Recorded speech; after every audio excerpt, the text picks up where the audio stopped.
कहीं सुबह है कहीं शाम है, चलना इसी का नाम है, जीवन इसी का नाम है। बहता पानी निर्मला, रुके तो गंदा होए, साधु तो चलता भला, दाग लगे ना कोई। अयोध्यापुरम में बंधु बेलड़ी जिन्हें हेमचंद्र सूरी जी से सौजन्य वार्ता हुई। वल्लभी वाचनाएं जो प्रसिद्ध हैं, भगवान महावीर स्वामी के निर्माण के 830 साल 40 साल बाद जो वाचनाएं हुई वो यहाँ पर हुई लगभग चौथी शताब्दी के मध्यकाल में।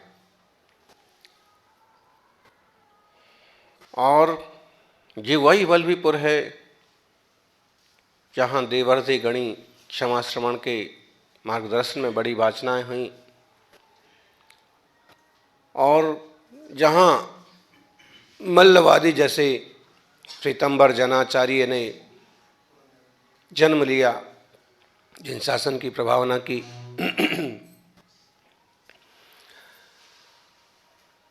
बीसवीं शताब्दी के अनेक प्रबुद्ध महाशयों ने, सूरीश्वरों ने इस नगर का अच्छा विकास किया, करवाया और अंततः इसका प्राचीन नाम स्थापित किया।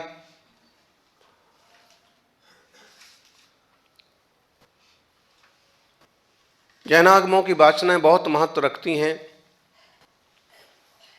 कभी ईसा पूर्व 2 में, ईसा पूर्व पहली शताब्दी में सम्राट महावेगवान खारवेल ने खंडगिरी उदयगिरी में ऐसी वाचना करवाई। उसके बाद लगभग उस समय धरसेन ने पुष्पदंत भूतबली को गिरनार की गुफाओं में तत्व ज्ञान सठखंडागम का ज्ञान प्रदान किया और अंकलेश्वर में जाकर के उन्होंने भूतबली महाराज ने उस ग्रंथ का पूरी तरह से लेखन किया।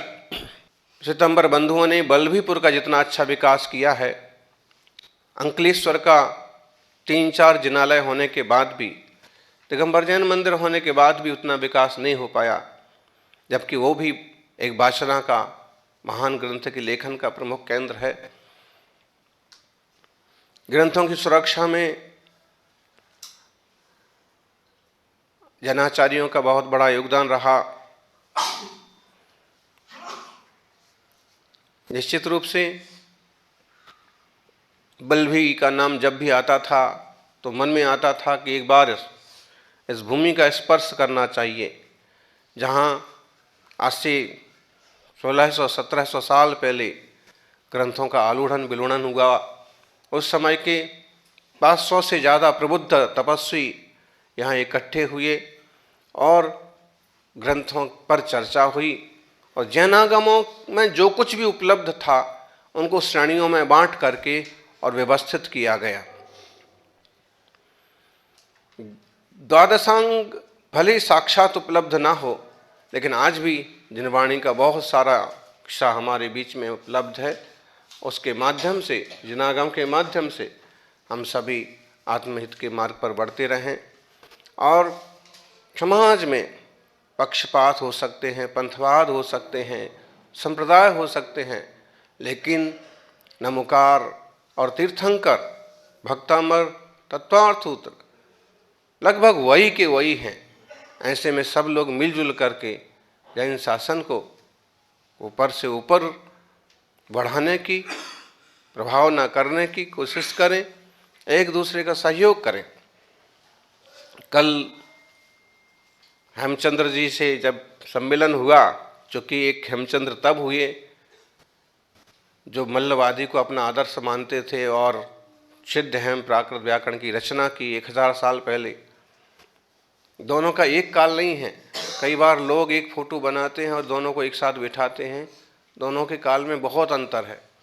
फिर भी और एक कल मिले जो काफ़ी मिलनसार, अच्छे से अगवानी की, संघ की पूरी व्यवस्था देखी।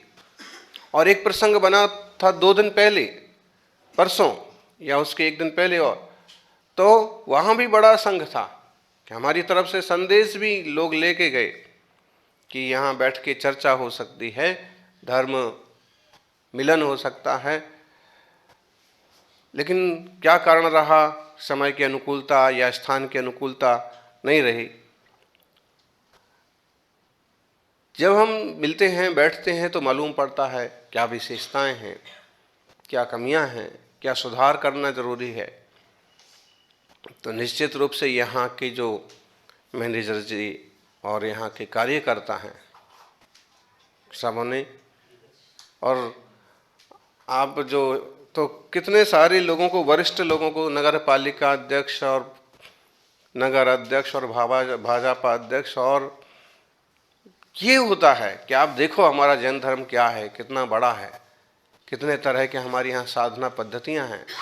15 साल बाद मुनि संघ का, दिगंबर तपस्वियों का इधर आगमन हुआ और यह पवित्र भूमि है जहाँ इतनी बड़ी शास्त्रों की वाचनाएं हुई। निश्चित रूप से सभी श्रवणों मन जिन धर्मनी भावनाમાં સ્થિર થાય અને સૌનો આપસમાં મળીને जिन धर्मનો પ્રભાવનો ભાવ થાય, બધાની આત્મા જેના ગામાનુસાર આત્માના કલ્યાણ પથ પર જાય, પોતાનું આત્મચિંતન કરીને પ્રત્યેક આત્મા સન્માર્ગમાં, રત્નત્રયના માર્ગમાં ચાલીને ચારિત્ર પામીને આત્મા કલ્યાણ કરે એવી મંગલ ભાવના સાથે विरमू छूँ। जय बोलिए 24 तीर्थंकर भगवान की। दिगंबर तपस्या प्राचीनतम तपस्या है। तीर्थंकरों का नृग्रंथ रूप। अगर हम बात करें देवदूष वस्त्र की, तो उसके लिए भी ऐसे कहते हैं कि देवदूष वस्त्र लेने के बाद भी उनका दिगंबर रूप साक्षात दिखता रहता है। और श्वेतांबर साहित्य में जिन कल्प और स्थवर कल्प की जो बात आती है, वहाँ पर जिन कल्प का मतलब वह वीतराग साक्षात मुद्रा, और स्थवर कल्प का मतलब आजकल अपन जो साधुओं का, श्वेतांबर साधकों का रूप देखते वो। तो अगर हम इस तरह से भी देखें कि जिन कल्प का रूप है यह, तो भी पूजनीय है, तीर्थंकरों का रूप है तो भी वंदनीय है। और अगर साधना की परिपाक की दृष्टि से भी देखें तो कितना कठिन है।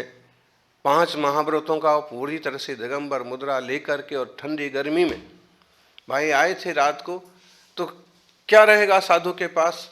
एक पाटा, ये जो पाटा है, या फिर जो भी लकड़ी का पाटा होगा उस पर ही विश्राम होना है, और कुछ व्यवस्था नहीं चाहिए। पूछने लगे क्या व्यवस्था में कोई कमी तो नहीं, और प्रमुख को लेके आए तो साहब जी तो साहब जी को तो कुछ नहीं चाहिए, ना गोचरी चाहिए, ना पानी चाहिए, ना बिस्तर, ना तकिया, ना चादर, ना कंबल। जो कंबल होते हैं वो कंबल लेते हैं। यहाँ तो जितना बल है उतने बल के हिसाब से साधना करने का प्रयास करते हैं। तो अब पद चल के आए, अब पाँव में चोट आ गई, तो अब क्या इलाज है? तो कभी पट्टी बांध दी तो चलेगा बस, बाकी वो भी नहीं। तो 28 मूल गुणों की शुद्ध साधना, 5 महाव्रत, अहिंसा पूरी तरह से, जीव भी चींटी न मर जाए। एक पिच्छी क्यों होना? पिच्छी मोर पंख छोड़ देता है, मोर जब एक मौसम आता है तो गिरा देता है। वो इकट्ठे कर लेते श्रावक, और इससे मार्जन करना। बोलना है तो धीमे बोलो, कम बोलो, और जिससे ज़्यादा हवा बाहर ना जाए, दबाव ना पड़े, ऐसे बोलो। और दूसरा, या चुप ही रहो। हम लोगों की कोशिश रहती है कि 18-20 घंटे तक कम से कम मौन रखना पूरा, और रात में बिल्कुल नहीं बोलना, सूर्यास्त के बाद सूर्योदय तक। आज आपके लिए 15 मिनट पहले बोल पड़े तो ये होता है अहिंसा, सत्य, अचौर्य, ब्रह्मचर्य, अपरिग्रह। चोरी कोई चीज़ किसी की लेना नहीं है, झूठ कभी बोलना नहीं है, पूर्ण ब्रह्मचर्य महाव्रत है, मातृशक्ति है, साध्वियाँ वो अपने व्रतों का पालन करें, साधु अपने व्रतों का पालन करें, संघ में जो हैं सब अपने अपने व्रतों का पालन पूरी तरह से निष्ठा से करें। फिर 5 समितियाँ, ईरिया समिति, देखभाल के दिन में ही चलना, अंधेरे में नहीं जाना है। क्यों? हम जीवों की रक्षा के लिए तो त्यागी व्रती बने और अंधेरे में चल पड़े और पाँव के कहाँ चींटियों का ढेर आ गया, कहाँ चींटियाँ इकट्ठी हो गई थी, वो दिखी नहीं, लाइट हम रख नहीं सकते।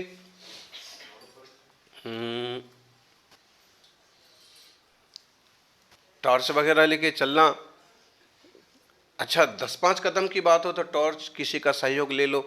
अब 2-4 किलोमीटर तो अंधेरे में नहीं चलना, कैसी भी स्थिति हो। हमने तो 1-2 बार जो साधुओं के एक्सीडेंट हुए, हमारे संघ में भी श्रुतमती माता जी का एक्सीडेंट हुआ, तब भी हमने ये कहा था साधुओं को अंधेरे में नहीं निकलना चाहिए।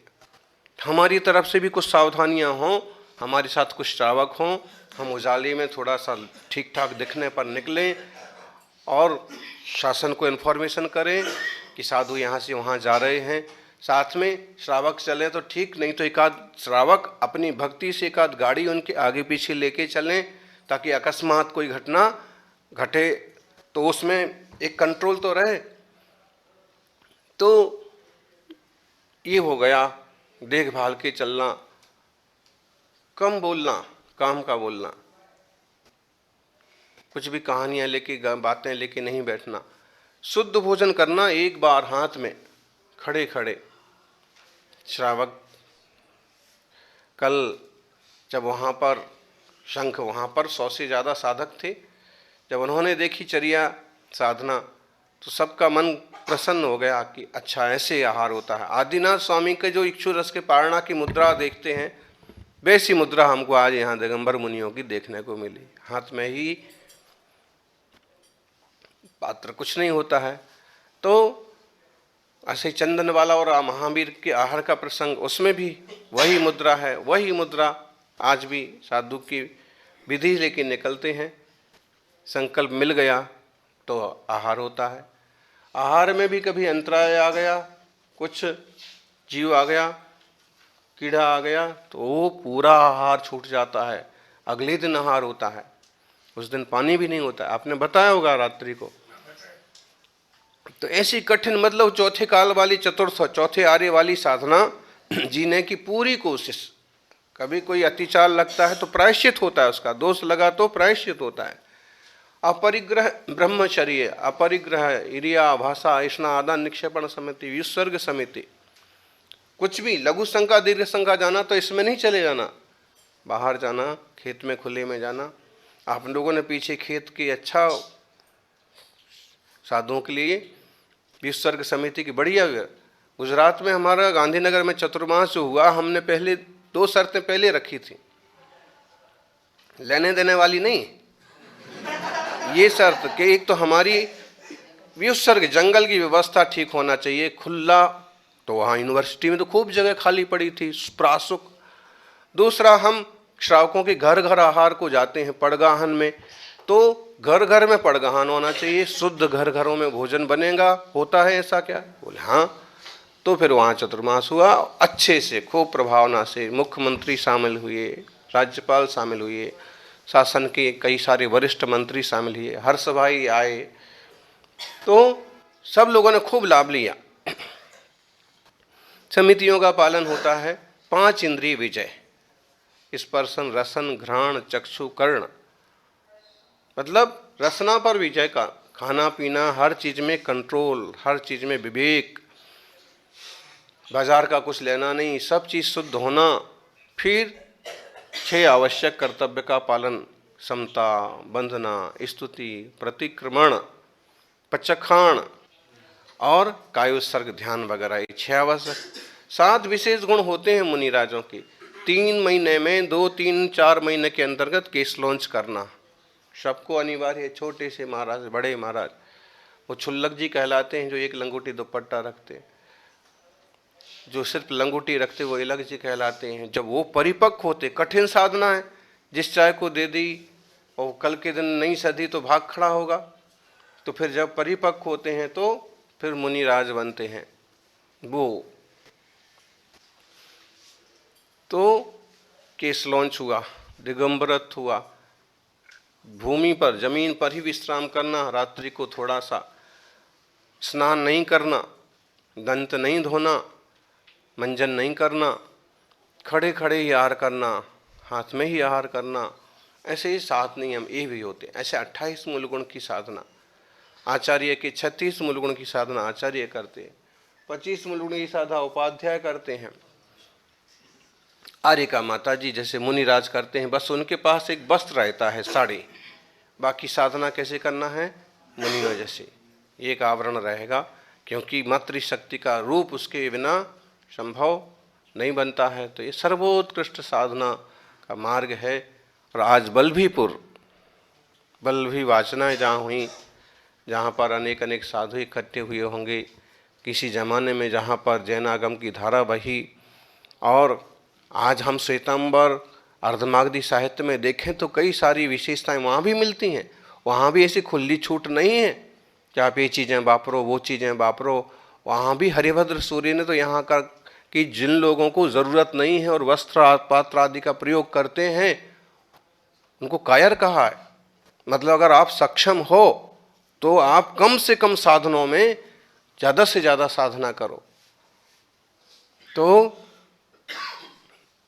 आज हिम्मत का काम अपने जैन शासन में दिगंबर तपस्वियों में देखने को मिल रहा है, और बाकी सभी साधक साधना कर रहे हैं। गिरनार में जहाँ सठखंडागम की वाचना दी गई वहाँ भी होना चाहिए। हम आचार्य भूतबली पुष्पदंत की भूमि कर्नाटक बनवासी भी गए, जहाँ सा मतलब एक रुचि है कि पुरातत्व को, पुरानी चीज़ों को, पूर्वाचार्यों को, पुरखों को।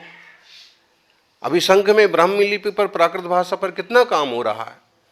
इसके अनुमोदना संस्कृति मंत्री भारतीय राज्य के हैं गजेंद्र सिंह शेखावत, बड़े बड़े राज्यपाल, मुख्यमंत्री वगैरह कर रहे हैं। ये जो चीज़ें हैं वो हम लोगों से आई हैं, हमारे तीर्थंकरों से आई हैं। हम सबकी जिम्मेदारी है संस्कार, भाषा, लिपियाँ और सदाचार, शाकाहार के लिए जितना कुछ कर सकें करें। जीवों पर दया, दूसरों का सहयोग, गौ रक्षा जैसी चीज़ों पर भी फोकस करें। सबका मंगल हो। जय बोलिए। वर्तमान जिन शासन नायक महाश्रमण वर्धमान महावीर स्वामी की